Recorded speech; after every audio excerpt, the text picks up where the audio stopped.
Hey guys, welcome to the session by K21 Academy. Kubernetes services enable communication between various components within and outside of the application, right? In this video, our expert will give you a complete overview of Kubernetes services and different types. Now let us take a quick glance at the agenda. Firstly, we will be getting an overview of Kubernetes service, and then we will try to understand the cluster IP type. Post that, we will be trying to understand NodePort type, and then we will try to understand load balancer type, and finally at the end we will try to understand about Ingress Controller type. So we have taken a clip from one of our certification training program on Docker and Certified Kubernetes Administrator, which is CKA.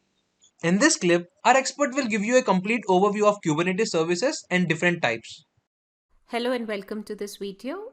So we are introducing a new object called as Kubernetes service. It's not that microservice which we had discussed in case of Docker Compose and all.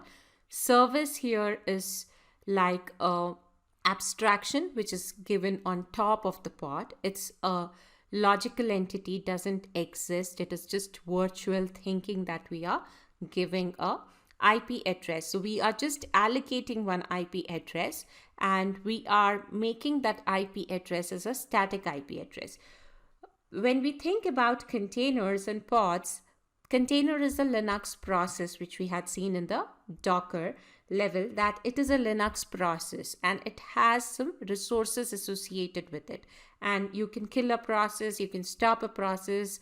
So whenever a process gets starts up, it gets an IP address.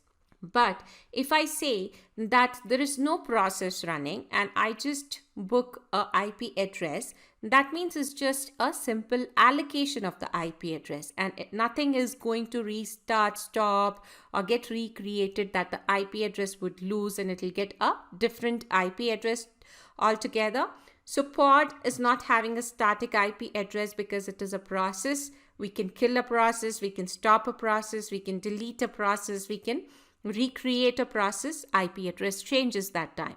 But when I talk about service, service will give us a static IP address because that is something we are going and just allocating and saying this is being allocated for this particular pod. How does the pod and the service matching happens? Obviously, label and selector are the ones using which the pod and service will match, and service will expose this pod to other applications if needed, and if needed to the outside world as well. So using the service IP address, other applications will communicate to this application. And when we are running multiple replicas of an application, so here I have a pod. It doesn't matter where it is running and it has a container in it. So pod has an IP address which would be within the cluster's range, only accessible within the cluster, plus this is not static. That is the drawback to it. Now I am saying I am providing a wrapper on top of it called as service, and this service gets an IP address which is static IP, and this is also accessible across the cluster. So this will be in a different range, but this is a cluster IP range. Within the cluster, this service IP address is resolvable. And if I have pod 1, here this is pod 1, and I have another pod. Let me draw with a different color altogether. I have another pod called as pod 2 that has a container in it, and we have a covering so that we give a static IP address to this particular pod. So this is service for pod 2, and the first one is a dedicated service for pod 1.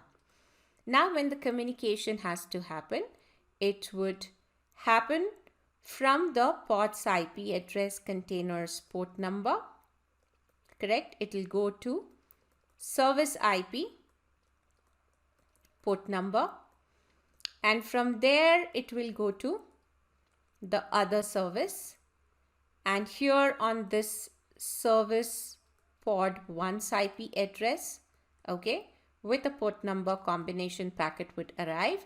And when it's arrived here, it understands that, okay, this is the port to which I got to send, and container is listening on this particular port. And this is how the packet would reach from one location to the other. So now whenever the communication is happening, it's not with respect to pod IP talking to pod IP, right? Just think this is a front end and this is a backend service. I need to tell my front end where is the backend, and if this is not a static IP address, I can't define a static backend. So now what we are doing, we have a pod's IP, but we would define this service IP in the backend definition, and this will have a pod IP address. This service to pod is from label to selector. Combination will happen, and this will find out which particular pod I need to send the packet. And from here also, whenever packet goes out, it will go to the service IP address, and from there the packet goes from here to here. And this latching between these two is on label and selector. So this becomes a block for us now. Pod plus service becomes one entity for us. Okay. So I would not just run pod without a service, so that if the pod dies, my IP address is not static. So always pod is never run alone. Pod will have a associated service with it. But service is giving us a data plane entry, if you see. It's not the control plane part, right? Application talking to application. This plane is data part, right? The data plane part. So the data plane communication is via this service. So whenever pod gets created, a service IP address we have to create separately. And whenever this gets created, QProxy is the one which goes ahead and writes rule on the IP table level, so that whenever the packets are coming, it transmits the packet to the correct set of pods. So you can think service is like a abstraction which is defining a logical group of a set of pods. Why it is saying logical group for a set of pods? Just imagine that I have two replicas of this running. When I say replica, what does that mean? If I'm serving uber.com in this container, I'm serving the same uber.com in this container as well. Then they are called as replica pods. So service has the intelligence that whenever I have replica pods, it understands that I have two pods at the back end of the service. So service is actually maintaining something called as endpoint list. And in this endpoint list, it keeps populating the pod's IP address. So it will have pod IP address, but these are replica pods. When a traffic is coming for uber.com, it will load balance the traffic across these two pods. So service is providing a logical grouping for a group of pods which do the same set of tasks, right? It is the same application running. And how does the service identify this pod? Using label and selector. Same way it will identify this pod also using label and selector. Because when we have this pod.yaml file, if you have seen, if I get 10 pods of the same type, it will get the same specification, same image, same label, everything would be the same, right? So we would talk about replicas when we deal with the controller section. At this point in time, we are not creating replicas because in kind pod, there is no placeholder to define a replica. So we are in this situation at this point in time. Later, we would see that when we are creating multiple replicas, service has the intelligence of load balancing as well across the replica pods. Now, let's go back to our slides once again. So, service is giving it a static IP address. It gives us an exposure for the application pods to other application or to outside the cluster as well. And when we have the replica pods, it load balances and even does a health check for the pod's health. Whichever is healthy, it will send packet to that. So you have a pod, you have a container inside it, you got to label with it, and container is listening on a port, pod has an IP address. Now I'm saying I'm giving you a static IP and that is called the service.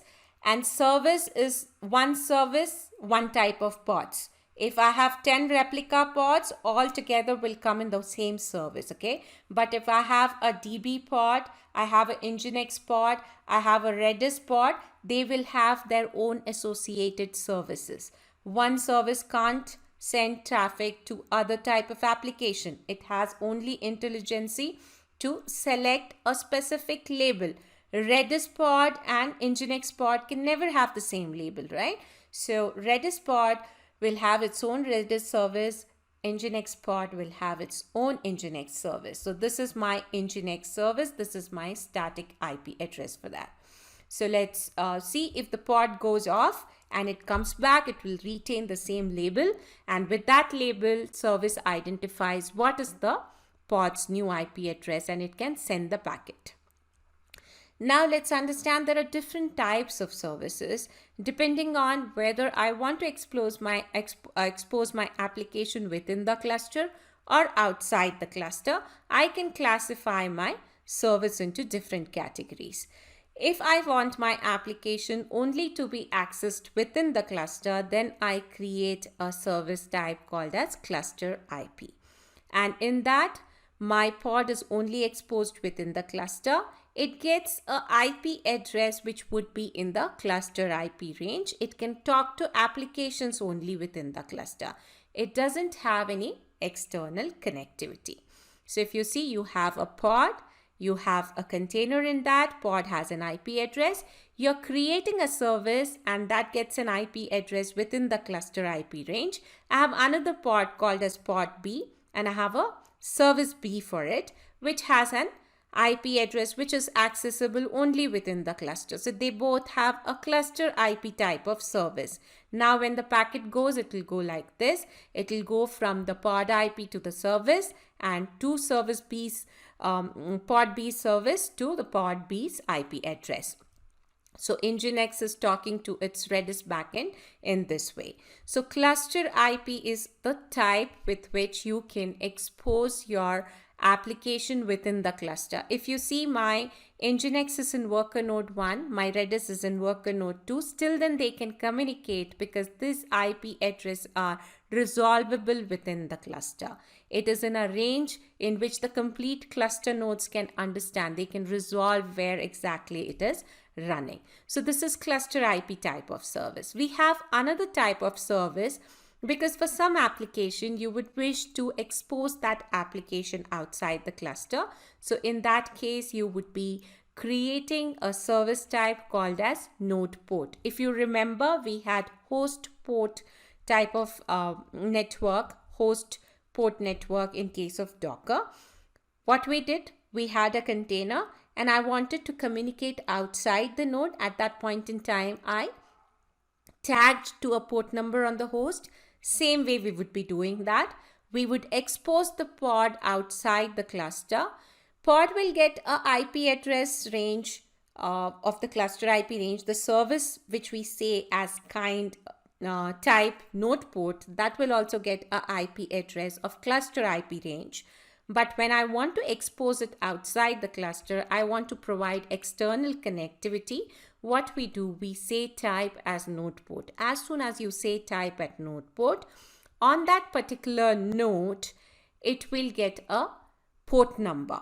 So in case of Docker, we used to specify the host port : container port, but we saw that when we are doing that, if that port number is already in use, our container never used to start. And here a lot of things would be done in an automated fashion. If you are the one who has to specify the port number, then a lot of the times the automation may not work if the port number is already being used.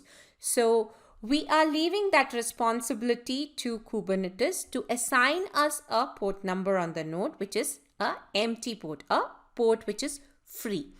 So if I want to expose my application outside, I'll create a service of type NodePort. As soon as I define the service as type NodePort, it will give me a port number on the node. And this is the port number on the node, 32050. And if I have to go outside the cluster, or come inside the cluster, NodePort to service to pods IP, and then go to the container. That is how the traffic will flow. So I can reach my application from outside the cluster using node's IP address with combination to the port number. So this way I can expose my application outside the cluster as well. So now think that you have two nodes and you want to run a pod which has an IP address and a container running it. So you will create a service for it. Service is not something which is created like a process, right? It's like an entry. So when you create a service entry, that entry is updated in every node in the cluster. And suppose you want a NodePort type of service, then every node in the cluster gets that particular port number blocked for this particular pod. 32050, the last example which we took, that particular port number would get booked on every node in the cluster, so that if someone tries to access with node 1's IP address, till then the pod is reachable. If someone tries to access with node 2's IP address with 32050 port numbers, till then my application should be accessible.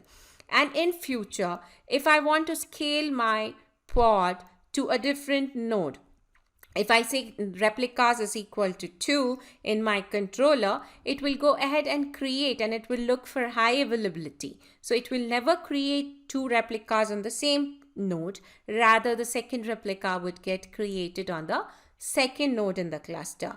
And that point in time, this 32050 has to be free.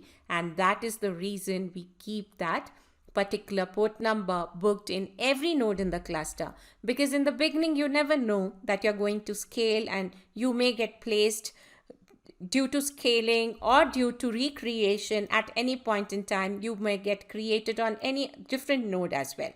So whenever a port number is booked, it is booked across the node in across the cluster in all the nodes. And service here takes the responsibility of load balancing across both the pod replicas. It will maintain the IP address of both the pods, and it will start to do load balancing. So these are two different types of services which we can create, and we would see how we do that in the lab exercise as well. So let's quickly move on to our hands-on and see how do we do this. We can have another type of service which is called as kind or type load balancer. In cloud, if you give the type as load balancer, it makes sure that your application gets exposed outside the cluster and you have a load balancer created in the cloud provider's account. So here, if you have multiple nodes, and you are willing to run pods which are exposed via a service giving the static IP address, and I say my service is type load balancer, I get a cluster IP address for my service, no doubt, because load balancer will give me external connectivity. But still, if any internal communication happens, that happens on the private IP address. Because load balancer would be having connectivity on the nodes, so we should have a port number as well allocated for it. So node port is also present, and then finally I get a external load balancer. This external load balancer would reach the node port IP address, and we would be going from cluster IP to node IP to the load balancer. And if I want to reach from outside, my packet comes to either of the nodes. So my load balancer's backend is the multiple worker nodes on that port number 32050. If packet arrives on 32050, it's equivalent to NodePort type of service. Only you are not giving node's IP address and a port number to your customer or client or team. Rather, you would be giving a single IP address, which would be the load balancer's IP address. And NodePort's packet would arrive to the service, and from there it can be distributed to either of the pods. The load balancing can be done.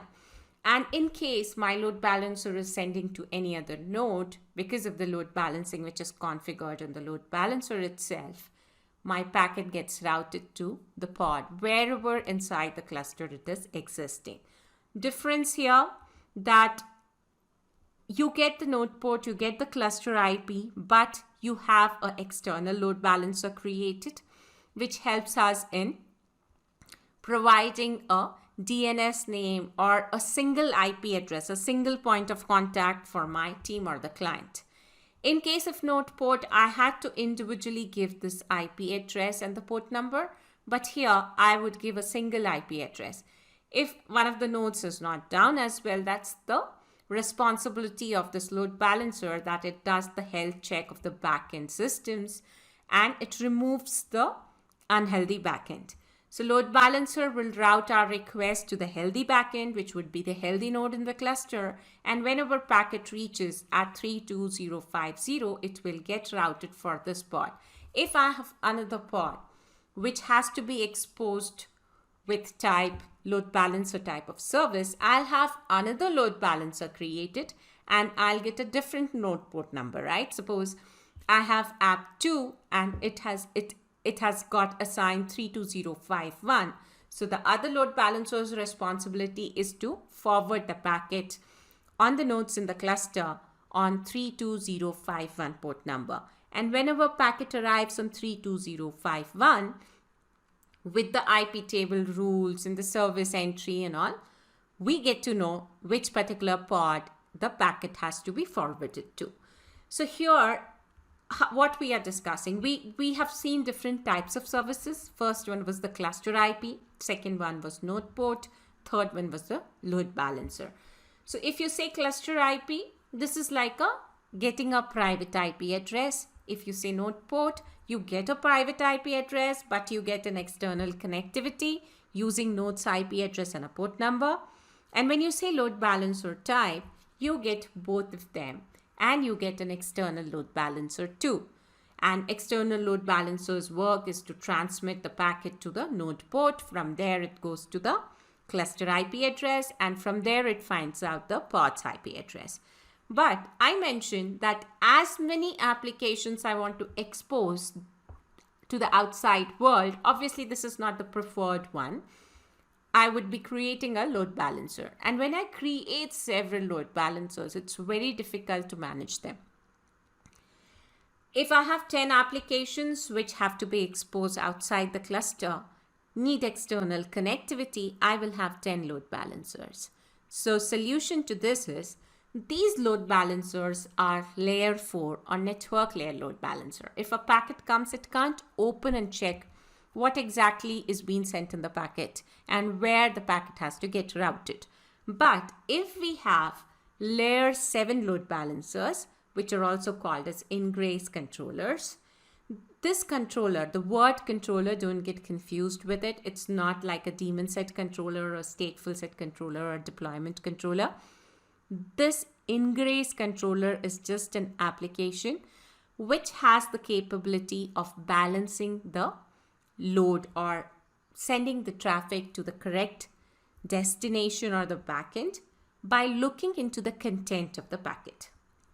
So here, if you see, all the traffic of mydomain.com/bar, any other traffic, my domain, foo.mydomain.com, all traffic comes to the single IP address.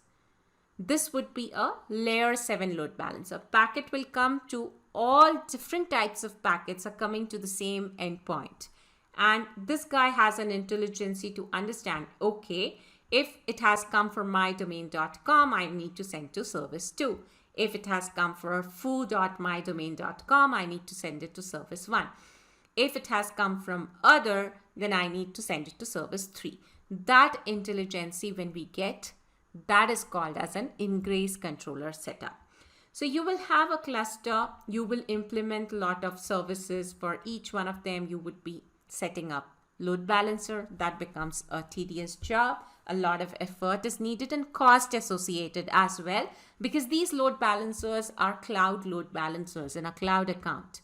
So instead of doing that, instead of having a load balancer for each of the service, what we can do, we can create multiple services, and these services will have just the cluster IP and the NodePort cluster IP type of service, nothing else. And I'll create another application and a service. This is my application, which is a application layer load balancer application. How we have an Nginx web server, how we have a Redis application, this guy is meant just to do load balancing by opening the packet. So this is also running as any other application in the cluster. So if I have a pod and I want to expose it outside the world, I create a service, and that service type would be load balancer. Then the load balancer gets created. Now I'll have a single load balancer created, but still I'll be able to load balance the traffic coming for service B and service C both. How? When the packet comes to the Ingress pod, this Ingress Controller pod, it has a set of rules associated to it. It goes and checks the rule. What sort of rule? It has that if you're trying to open xyz.com, then route the traffic to service C. If you're opening web page of abc.com, route the traffic to service B. Like those entries are maintained, which are called as rules, and it's called as past-based routing. So you are routing depending on what you have given. You can even write abc.com/demo and have a different service altogether. I can say abc.com/Christmas sale.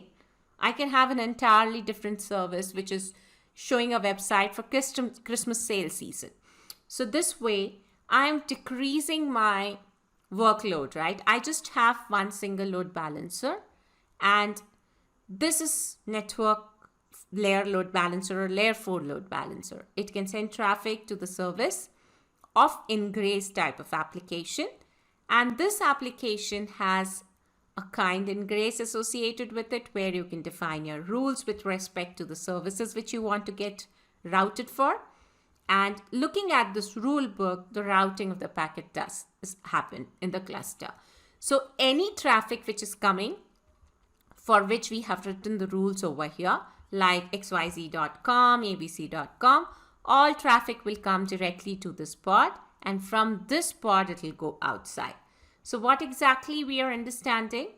That Ingress Controller is an intelligent load balancer. It is a layer 7 load balancer. Some examples are Nginx or Nginx Plus. They don't run as part of the Kube Controller Manager.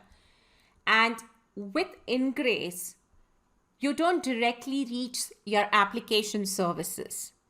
If I want to expose my application, I expose it on the cluster IP level itself. All the the external traffic comes to my Ingress Controller application, and from there it gets forwarded to the respective services. So we have put down everything about the certification, including the basic concepts that one should know, everything like microservices and Docker, networking, storage and app stack in Docker, Kubernetes architecture and installation, security, troubleshooting and high availability, networking, deploying, application stack, and advanced networking. In this 12-week roadmap, we take you from basics to advanced level along with the tips and resources for clearing the certification exam. Thank you for watching this video. Now, all you need to do is click the link in the description below, or if you're just starting out, type k21academy.com/CKA02 into your browser. Once you're on the page, enter your name, your email ID, and your phone number. Then click on register now. Now here you will be redirected to a thank you page where you can easily add the session to your Google or Apple Calendar. This is your chance to gain valuable insights, so don't miss out. Click the link now and take your learning to the next level. See you in the session.